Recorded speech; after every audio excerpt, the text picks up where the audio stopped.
Queridos irmãos e amigos da Primeira Igreja Batista em Dourados, Salmo 94, e quero iniciar com o verso 19. Multiplicando-se em mim as inquietações, as tuas consolações me alegram a alma. E com essas palavras nós iniciamos a nossa meditação hoje. E o Salmo 94 fala dos versos 1 ao verso 11 sobre o conhecimento do Altíssimo. Existe uma linha teológica e ela tem as raízes numa filosofia secular estabelecida no século XVII. E segmentos da igreja influenciados por esta filosofia questionaram a soberania de Deus, o governo de Deus. Então uma alternativa foi criada. E obviamente que esta alternativa ela está em contraste com aquilo que o Salmo 94 ensina. Porque o Salmo 94, do verso 1 ao verso 11, fala sobre um Deus que conhece, o conhecimento do Altíssimo. E este conhecimento do Altíssimo, ele diz respeito ao conhecimento dos atos dos seres humanos, quer sejam bons, quer sejam ruins, atos justos e atos injustos, atos feitos pelos santos ou atos feitos pelos ímpios, bem como Deus tem não somente conhecimento dos atos, mas Deus tem conhecimento dos fatos. Então, o Salmo 94 começa: ó Senhor Deus das vinganças, ó Deus das vinganças, resplandece. Levanta-te, ó juiz da terra, e dá aos soberbos o castigo que eles merecem. Até quando, Senhor, os ímpios, até quando os ímpios exultarão? Fazem alarde, falam com arrogância, todos os que praticam a iniquidade se vangloriam.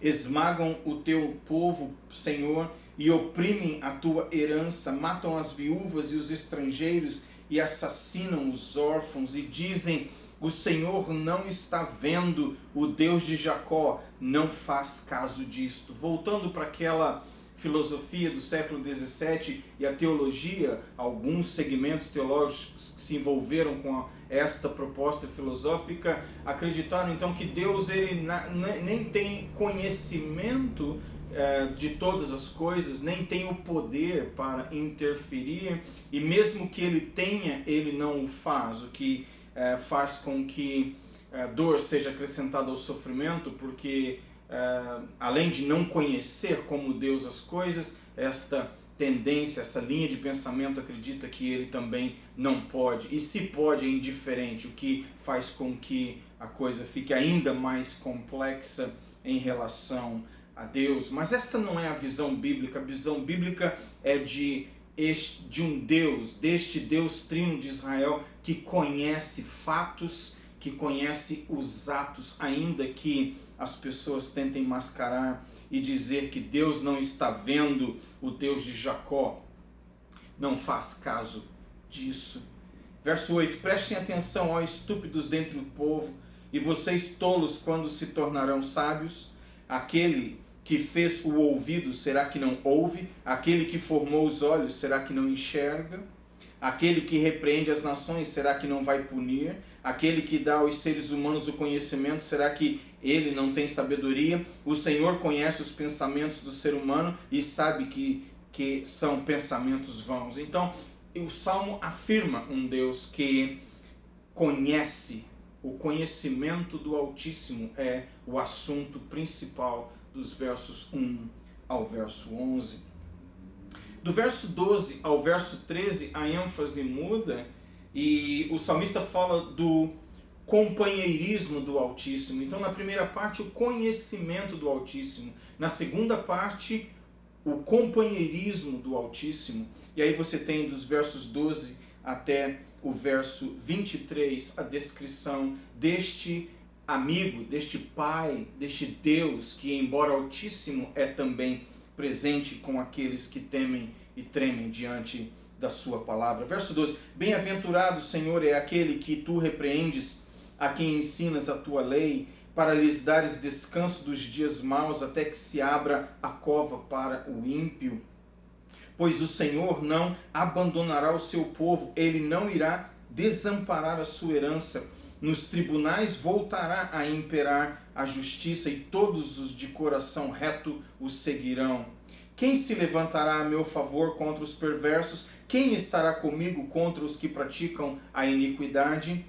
Se não fosse o auxílio do Senhor, a minha alma já estaria na região do silêncio. Quando eu digo, os meus pés vão resvalar, a tua bondade, Senhor, me sustém.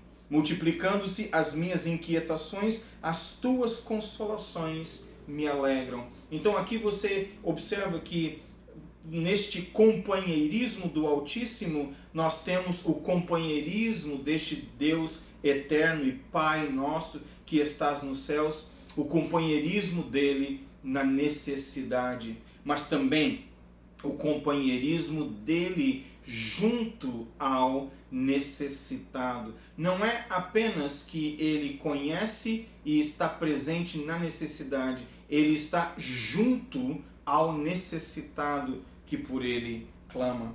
Será que pode associar-se contigo o trono da perversidade que forja o mal, tendo uma lei por pretexto? Ajuntam-se contra a vida dos justos e condenam à morte os inocentes, mas o Senhor é o meu alto refúgio, o meu Deus é o rochedo em que me abrigo. Sobre ele faz recair a sua iniquidade, e pela maldade deles próprios os destruirá. O Senhor nosso Deus os destruirá. E aqui você vê então o verso 19, trazendo de novo esta mensagem de um pai que está de maneira muito companheira em meio às nossas necessidades e perto dos necessitados, seus filhos e filhas. Verso 19: multiplicando-se as minhas inquietações, as tuas consolações me alegram a alma. E aqui você de novo se depara com a honestidade do texto. Não é porque este salmista, este escritor sagrado, inspirado pelo Espírito do Senhor Deus, está em comunhão com esse Deus e tem fé nesse Deus maravilhoso, que ele não passa por lutas, multiplicando-se as minhas inquietações. E quão frequentemente nós nos encontramos com corações inquietos, e é necessário que este Deus de paz, de alegria, de serenidade entre em cena e suavize, acalme, deixe as coisas quietas, e assim possamos experimentar a sua glória. O verso 7, ele que já foi mencionado, diz: o Senhor não está vendo. Eles dizem: o Senhor não está vendo, o Deus de Jacó não faz caso disto. Esta é uma interpretação humana acerca de Deus, do seu caráter e de suas ações. E deixe-me dizer que isto é uma tentativa de formar Deus à imagem do homem. Na verdade, o contrário é verdadeiro. O homem foi criado à imagem e semelhança do Senhor Deus. Agora, o problema é quando o ser humano tenta criar, entre aspas, o seu Deus à imagem e semelhança deles enquanto criaturas. E aqui nós temos o problema, que nós nos deparamos então com uma compreensão de Deus totalmente equivocada. Ele não vê e nem faz caso daquilo que nós estamos fazendo, e isto nos leva, no caso, aqueles que pensam assim, no verso 7, os levam a uma idolatria.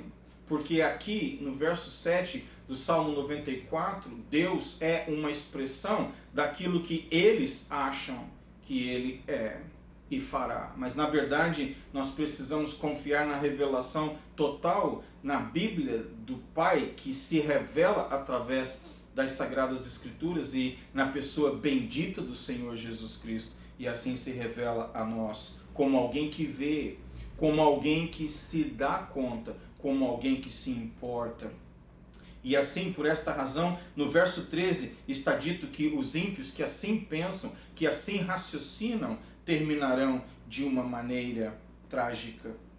Verso 13, para lhes dares descanso dos dias maus, isto para os santos, porém, até que se abra a cova para o ímpio, que pensa e age desta forma acerca do Senhor Deus. Então, o que nos resta? Nos resta conhecer mais e mais este Deus maravilhoso, que é companheiro nosso em nossas necessidades, companheiro daqueles que necessitam.